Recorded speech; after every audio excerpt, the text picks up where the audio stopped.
start streaming now, if there's a few people away.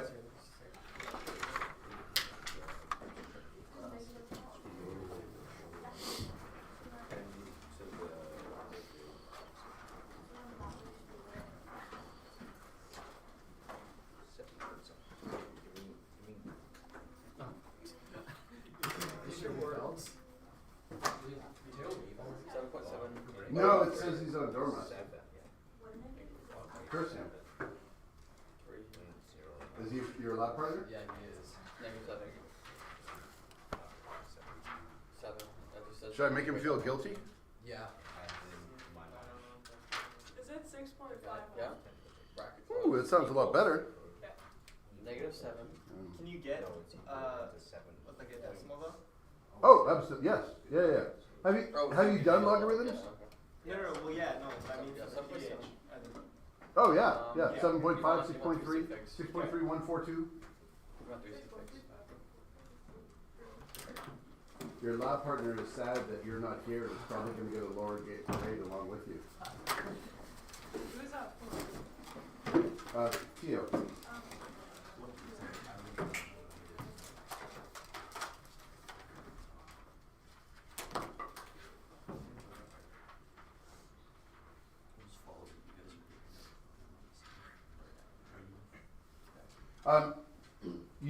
You can also do it with someone else and use their data, because everybody has the same NaOH, and then you have to decide: do you use your calculation for NaOH or their calculation for NaOH? Okay. Do you trust how they made it? And then it's gonna be, it's less than so it's basic. Mr. Dupont, when I did my calculations for the concentration of NaOH, I Mhm. had rounded to these same things. Like for the, You should round it to the required things required by the data. But that would go all the way back to your acids, where you weigh up your amount of acid. It's login based on something. So that's very basic thing. That would probably eventually share it all the way. okay, but I mean like during the calculations, like if my answer for that average volume of NaOH was 25.8, do I use that in the calculation? I always use an extra, but you know this is only to force it. Yes. And this one's like you should have 0 there, because that even though it's 9 minus 9, that's 7. Because you know that number. So they do have forcing. But your acid calculation will turn out to 1 to have 3. Yeah. Yeah. But you don't want to lose accuracy. Well, mine has 4. 6.51. Should the pOH and pH be the same? Should they?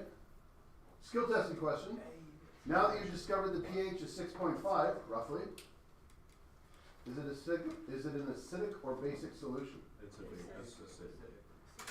None of those answers were right. Pardon? It's less than 7. It is less than 7. It's not acidic as to basic. neutral. Pardon? Acidic to neutral. Acidic to, oh, hedging bets. You have to pick one. Oh, Neutral. Why neutral? Because in 6.5, 6.5 minus the 7. No. I will say, however, your answer is right, because sometimes it's important to be lucky, but your explanation is completely wrong. Take a look. What is the pH? 6.5. 6.5. What's the pOH? What is the concentration of H plus? Compared to Oh, the it's concentration of H because both the Oh, pH it's and the same. pH They're are the same. So, for this, when you do the calculation, I'll just borrow somebody's pH is equal to negative log concentration of H plus, and we're going to do Kw is equal to concentration of H plus, concentration of H minus. What was it, 9.55? Who's got it? Yeah, Yeah. 9.55 times 10 to the minus 14 is equal to, and of course H2O goes to H plus OH minus. Now this is only an assumption you can do in pure water, because when it separates you get one of each. You can't do this in any other solution because this only works in pure water. Just like in solubility, you could only do that once in a while.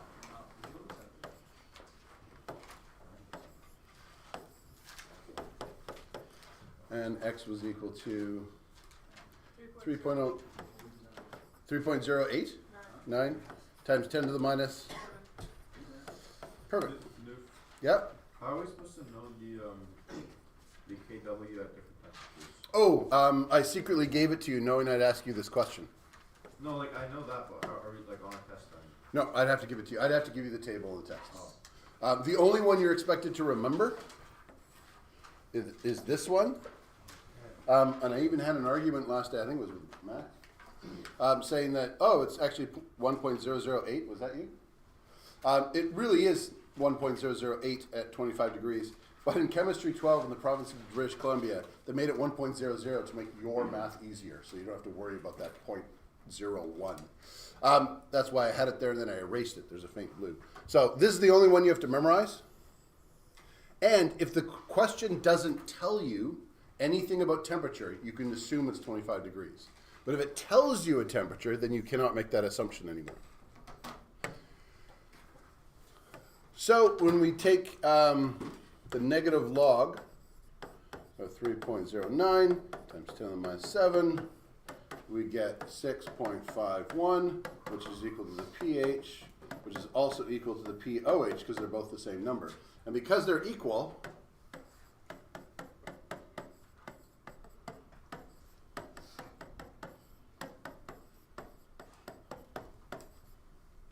that's why we know it's neutral.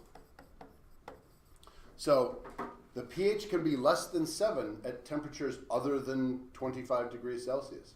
If we went lower temperature, say 5 degrees, we might find out that the pH was 7.3. It's still neutral.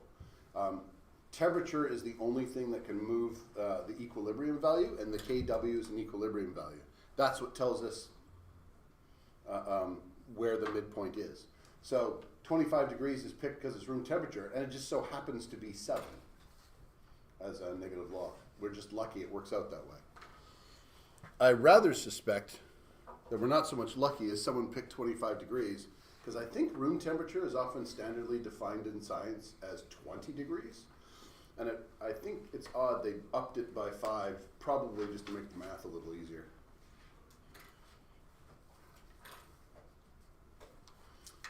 Also,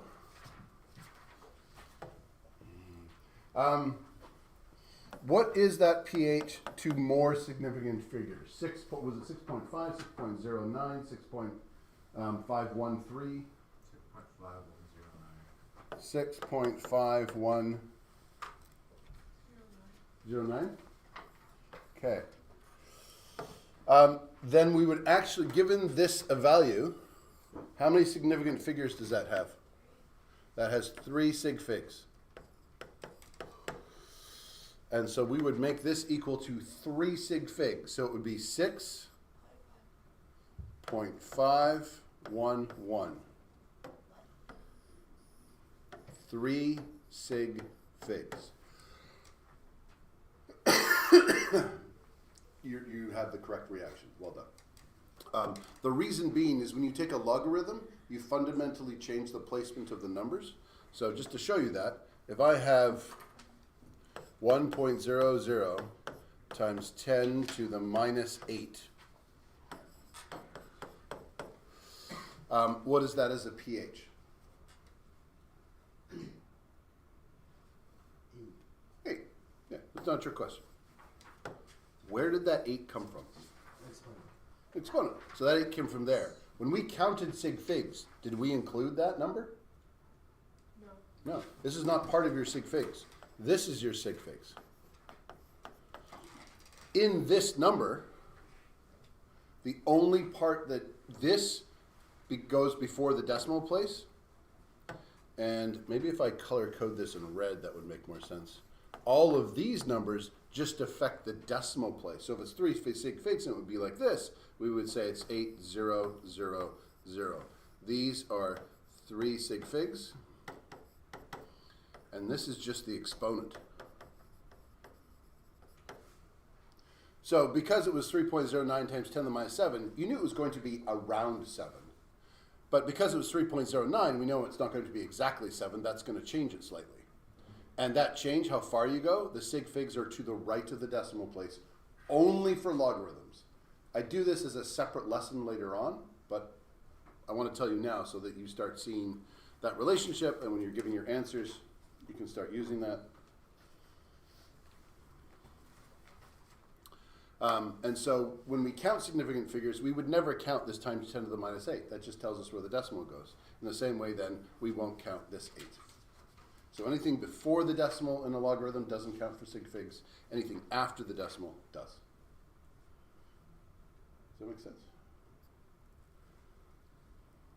Good for you then, because it didn't make sense to me the first time I learned it for like a long time. Eventually, when I did enough logarithms, the whole reason you're putting that here is because it makes an easy number to use, and you take this thing and put it in front. Eventually, if you do enough of them, you'll start to see this as an exponent. And you go, oh, that's an order of magnitude, and then this is just where it lies on that magnitude. And once you do enough of those and you get that feeling, it makes even more sense. Anybody still need this up? What does that have to do with sig figs? Pardon? What does that have to do with sig figs? Which one? 1.00 times sig figs. So this has 3 sig figs They said nothing in front of the decimal. for a logarithm. It's not a logarithm yet. So once you take the logarithm, now this has 3 sig figs, not 4. This has 3 sig figs because it's not a logarithm yet. So this number has 3 sig figs.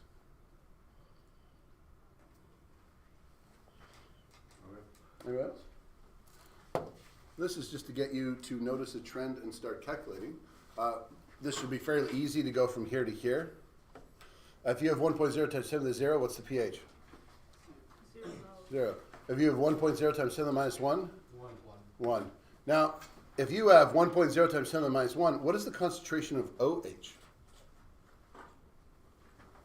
What was that formula we have? KW is equal to? Concentration of H times concentration of O. And we're going to assume this is 25 degrees. So do you know KW? So if you know that this one is 1.0 times 10 to the minus 1, what must this one be? 0.1.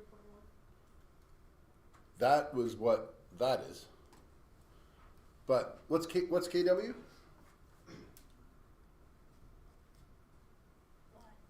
1.0 times 10 to the minus 14 is equal to H plus times concentration of OH minus. If that one is 1.0 times 10 to the minus 1, and you know it multiplies to minus 14, what must this one be? 14. They have to add to 14. If this one is times 10 to the minus 1, what must that one be? Well, if you have 13. If you had 14 there, if you have times 10 to the minus 14 times 10 to the minus 1, what do you get? Exponent laws. Oh, okay.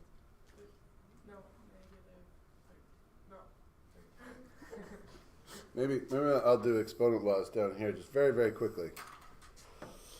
10 to the 5 times 10 to the minus 3 over 10 to the minus 6 equals what? And if that's don't do that, Mr. Neufeld.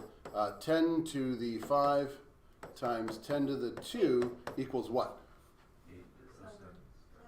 8, 7, 10. Which one's this? 10 to the 7. 7. Why are you saying that? 10 to Yeah, the why 7. are you saying? You're going 2 times 10. You can't do that. 7, you add them. You add them. Because once they're exponents, you add them. So 10 to the 5 times 10 to the minus 2 would be 10 to the minus 3? 3, right. So 10 to the 5 times 10 to the minus 3 over 10 to the minus 6. That's minus 3. It's 8. It's 8. 5 minus 3 Plus 6. minus negative 6. 5 minus 3 is 2, minus negative 6, positive equals 8. It's old algebra, but it still checks out. Can you go up to like the table? Yeah, in 1 second. Exponent rules. So, if you know that something is supposed to, because does everybody agree that 1 times 10 to the minus 14 is just another way of saying 10 to the minus 14? Okay, so if I have 10 to the minus 14, which is Kw, is equal to the concentration of H plus, which is 10 to the minus 1, times the concentration of OH minus. What must OH minus be? Negative 14. Negative 13. Negative. Hands up for negative 14. Hands up for negative 17. Hands up for negative 13. Negative 13 wins. Minus 1 plus minus 13. Negative 1 minus 13 is equal to minus 14. Ta-da. So this only works because I have 1 in front of it. So you can't do this exponent law except to estimate. So if you take a look at this one, and you go, it's 10 to the minus 1, then this one must be 1 times 10 to the minus 13. And you can just put all those in. What must the first one be? 1 times 10 to the Minus 14. minus 14. And then when you're done that, you've got the pH there. Get the pOH here. Okay? And then I'm going to ask you to notice a pattern. Not the obvious pattern that you're doing right now, but another pattern.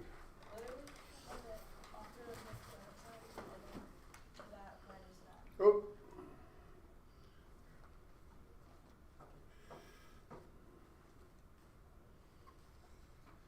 Except,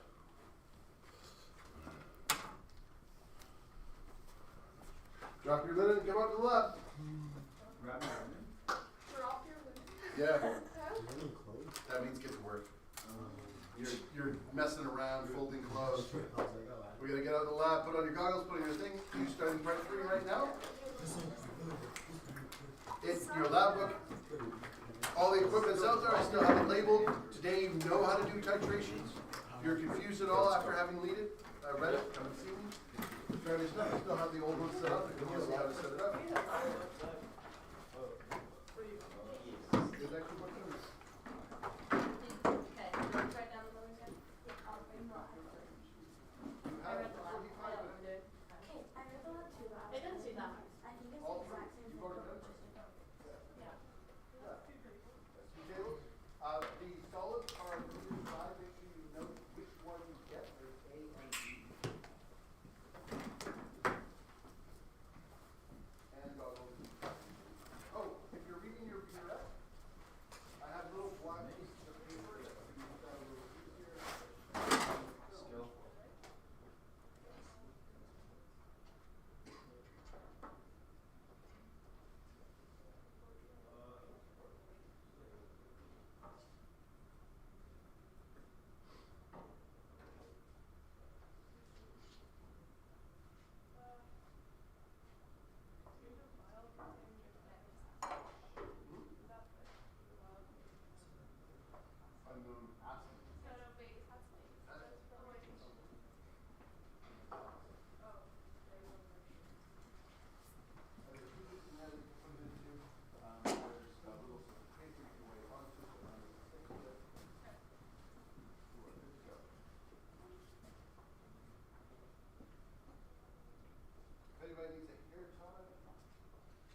mass?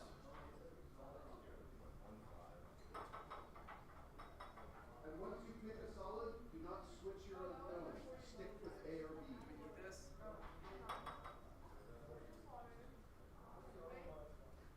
What do you see? You didn't put solid in it? No, it's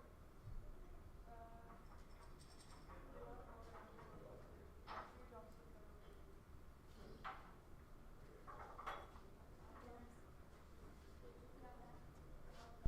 I don't think I told the story this year, but everybody remembers the story of hemophilia from grade 11 and why you wash your hands? It is the chief, it used to be the chief ingredient in X-Lax, and it works in microgram quantities. Constant speech. Because it works in microgram quantities, it means 1 gram is a million doses. What we use in the lab before is much higher than what you use in X-Lax. So if you don't wash your hands and then you touch your food, you potentially give yourself hundreds of doses. Which if you're, say, out rowing and you take a washroom, you're at a really good chance.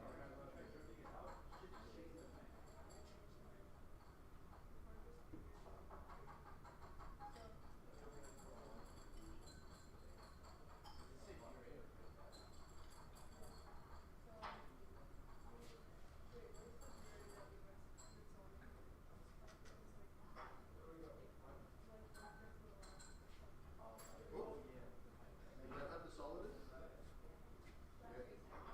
No, I'll let you touch. You're stirring it with this, right? And this has a hole in it. And then when you stir it, you put it up with that.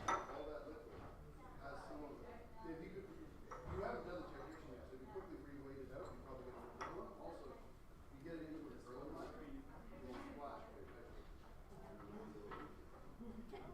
You don't need to stir it. It'll react as you go in, yeah. Just so that you can titrate. Because once you have the solid in there, does it matter how much water you have? Does it matter how much water you have? It just dilutes it, but the same amount is number. So the only danger is you don't want to add so much water you can't titrate. So you're good there. Just quickly weigh out another amount, you're good.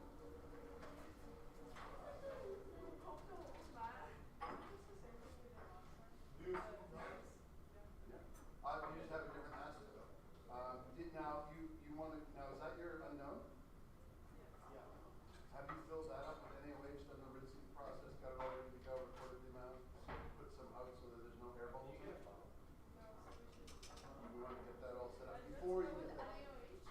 Yeah, because last day you would have put a little bit of NaOH in there and then done a rinsing process. Yeah. Was that one all having water in it? So you might need to. I don't know if it had acid in it. Okay, your water? You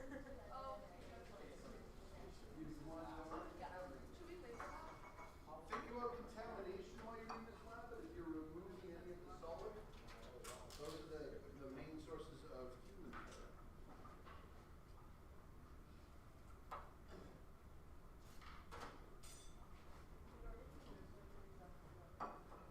Next time.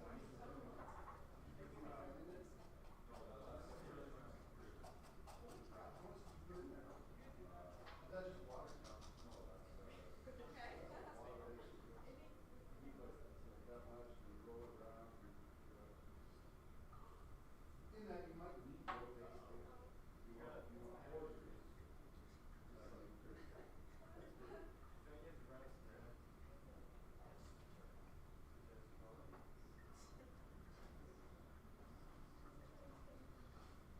Remember, you only need about 10 mils to rinse. Is that your stuff?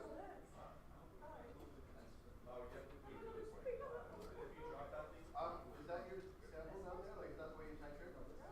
Oh, okay. Well, it's just contamination with some. Whoa, stop. Is that your base? Just pure water. Oh, okay. Fair enough. Yeah.